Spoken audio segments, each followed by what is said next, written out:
नमस्कार दोस्तों, स्वागत है आपका हमारे प्यारे से YouTube channel Shiv Shakti classes में। आज हम बात करेंगे नरेशन के पार्ट सेकंड की, जिसमें आज हम चर्चा करेंगे इंटेरोगेटिव सेंटेंस की। यानी डायरेक्ट से इनडायरेक्ट सेंटेंस को मतलब डायरेक्ट से इनडायरेक्ट में इंटेरोगेटिव सेंटेंस को किस प्रकार बदला जाता है, उसके किस प्रकार के नियम हैं। सबसे पहले हम जानने का प्रयास करेंगे कि इंटेरोगेटिव सेंटेंस आपके होते क्या हैं। जैसा कि हमने आपको एक्टिव एंड पैसिव वॉइस की जब क्लास ली तो उसमें हमने आपको बताया था कि जिन वाक्यों में प्रश्न पूछा जाए, वो आपके इंटरोगेटिव सेंटेंस कहलाते हैं। और इनकी एक सबसे खास पहचान क्या होती है, इनके पीछे अंत में एक क्वेश्चन मार्क का निशान ज़रूर लगा रहता है। इंटरोगेटिव सेंटेंस को 2 भागों में बाँटा गया है। चलिए एक बार फिर देखते हैं इनके जो 2 भाग होते हैं, एक पहला होता है येस या नो टाइप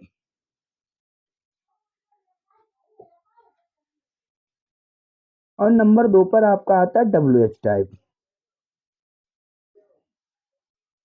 अब हम इनके बारे में एक बार फिर जानकारी कलेक्ट करेंगे कि यस या नो टाइप के क्वेश्चंस क्या होते हैं और डब्ल्यूएच टाइप के क्वेश्चंस क्या होते हैं।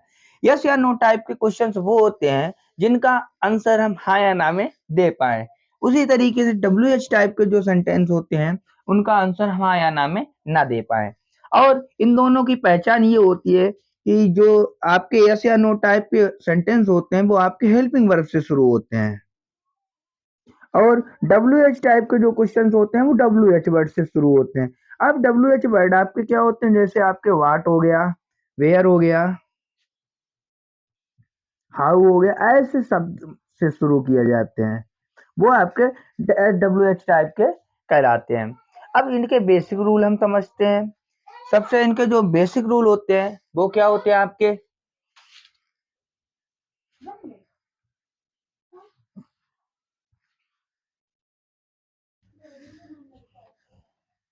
चलिए इनके जो बेसिक रूल होते हैं वो क्या होते हैं, चलिए देखते हैं।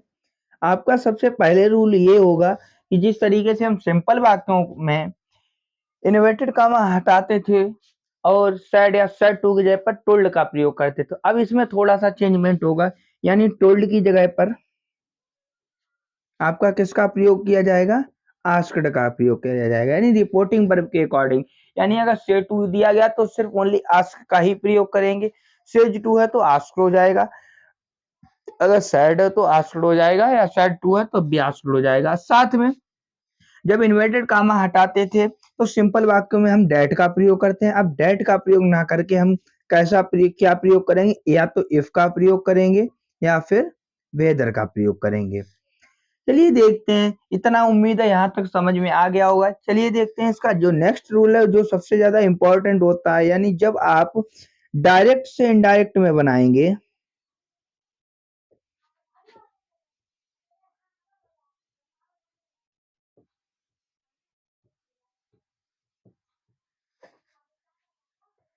तो रिपोर्टेड स्पीच का वाक्य सिंपल बना दिया जाएगा।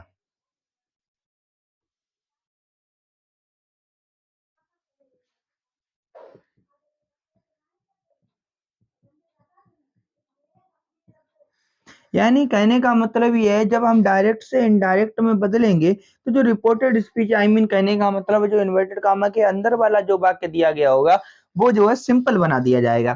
चलिए देखते हैं, सबसे पहले हम बात करेंगे यानी जिसमें जो है यस या नो टाइप वाले की बात करते हैं, उसका एक एग्जांपल समझने का प्रयास करते हैं।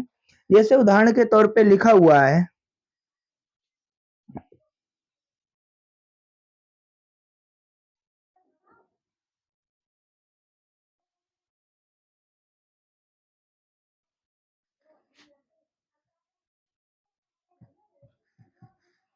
अब देखते हैं जैसे आपका देखो, यानी हमने आपको पूर्व में ही बता दिया है, सैड टू की जगह पे हम किसका प्रयोग करेंगे, आस्क्ड का। उसके बाद किसका प्रयोग हो जाएगा, मी का मी ही उतर आएगा। अब इन्वर्टेड कामा हटाएंगे, अब आपका ये यस या नो टाइप का क्वेश्चन दिया गया तो इन्वर्टेड कामा हटाएंगे तो हम किसका प्रयोग करेंगे, हम इफ का प्रयोग करेंगे। अब यहाँ से सेंटेंस को हमें बनाना होगा सिंपल। अब यू आपका सेकंड पर्सन है, सेकंड पर्सन मी के अकॉर्डिंग चेंज होगा तब क्या आ जाएगा, आई। अब बिल का क्या हो जाता है, वुड हो जाता है, तो आई के अकॉर्डिंग सेल लगेगा, सेल का क्या हो जाएगा, शुड। फिर क्या आ जाएगा, मैरी। अब मी आपका फर्स्ट पर्सन है, ही के अकॉर्डिंग चेंज होगा, ही। अब आई का ऑब्जेक्टिव केस मी दिया गया तो ही का ऑब्जेक्टिव केस क्या हो जाएगा आपका, हिम। ये आपका इनडायरेक्ट बन करके तैयार हो गया। उम्मीद है ये सेंटेंस आपको समझ में आया होगा। चलिए देखते हैं इसका एक एग्जांपल और जो आपका डब्ल्यूएच टाइप का होता है वो देखते हैं। जैसे यही वाला एग्जांपल देखते हैं।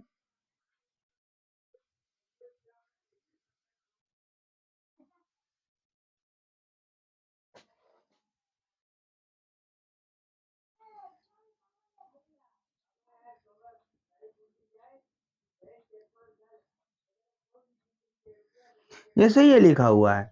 अब जो यहाँ पर हमने आपको बताया था कि जब यस या नो टाइप का क्वेश्चन होगा तब ये चेंजमेंट होगा, लेकिन जब डब्ल्यू एच टाइप का जो क्वेश्चन होगा तब हम इफ या वेदर का प्रयोग हम नहीं करेंगे। उसकी जगह पर जो कंजंक्शन वर्ड करेगा वो डब्ल्यू एच वर्ड का ही कंजंक्शन का रूप ले लेगा, डब्ल्यू एच वर्ड वाला ही। चलिए देखते हैं। जैसे ये लिखा हुआ he said to me comma inverted comma start what are you doing.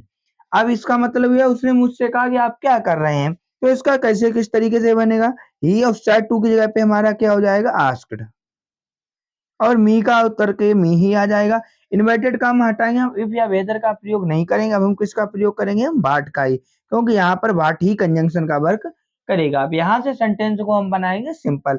You आपका सेकंड पर्सन मी के अकॉर्डिंग चेंज होगा तो क्या जाएगा, आई, और इज हमारे का क्या हो जाता है, बाज भर, तो आई के हिसाब से क्या लगेगा इसमें, वाज, और बचा हुआ वैसा ही नोट डाउन कर देंगे। ये आपका इनडायरेक्ट बन करके तैयार हो गया। इसी में आपका एक टाइप और आता है, चलिए देखते हैं। जो रूल आपका है जो सबसे ज्यादा इंपॉर्टेंट, हालांकि ये बोर्ड एग्जाम में नहीं पूछा जाता, ये रूल आपका कम्पिटेटिव लेवल पे ज्यादातर पूछा जाता है। चलिए वो भी देखते हैं। एक छोटा सा रूल है, समझने का प्रयास करेंगे। अगर समझ में आता है तो ठीक है, नहीं तो फिर एक बार कमेंट में जरूर बताएं।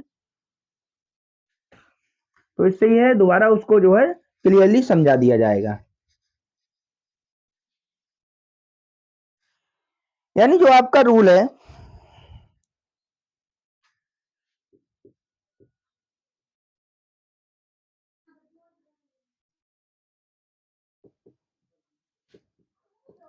डीएस का मतलब direct speech. In direct speech में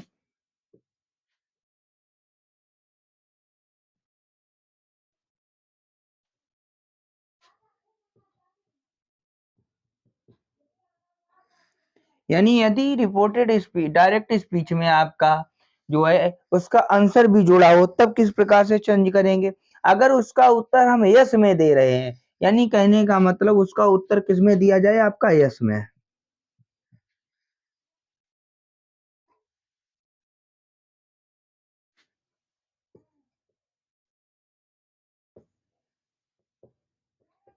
अगर उसका उत्तर यस में दिया गया है तब हम क्या करेंगे, जब यस में दिया गया होगा तो असर्टिव करेंगे,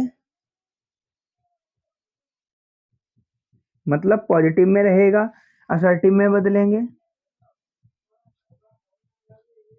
और अगर उसका आंसर निगेटिव में आता है,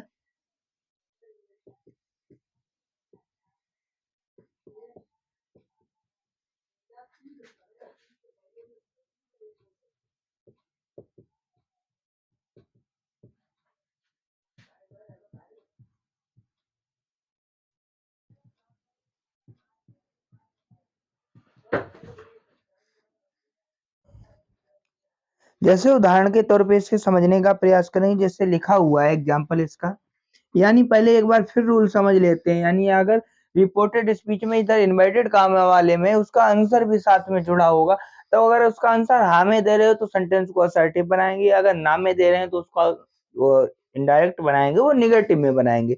इसका एग्जाम्पल समझने का प्रयास करें। जैसे लिखा हुआ है,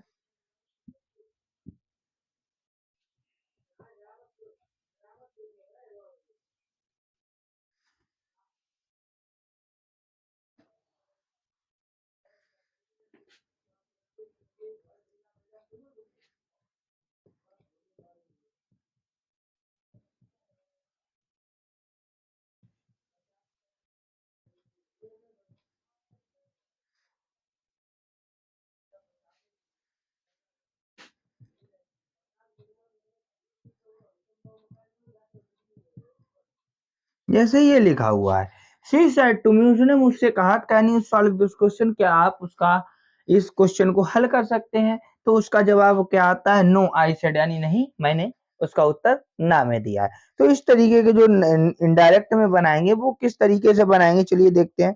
प्रोसेस तो सेम रहेगा। सेट टू की जगह पे हमारा क्या आ जाएगा, आस्क्ड, उसके बाद क्या आ जाएगा, मी। जब हम इन्वर्टेड कामा हटाएंगे तब हम किसका प्रयोग करें, इफ। अब यहां से सेंटेंस को हमारा बनना पड़ेगा सिंपल। सिंपल जब बनाएंगे तो इफ यू सेकंड पर्सन है, मी के अकॉर्डिंग चेंज होगा तो क्या आ जाए, आई,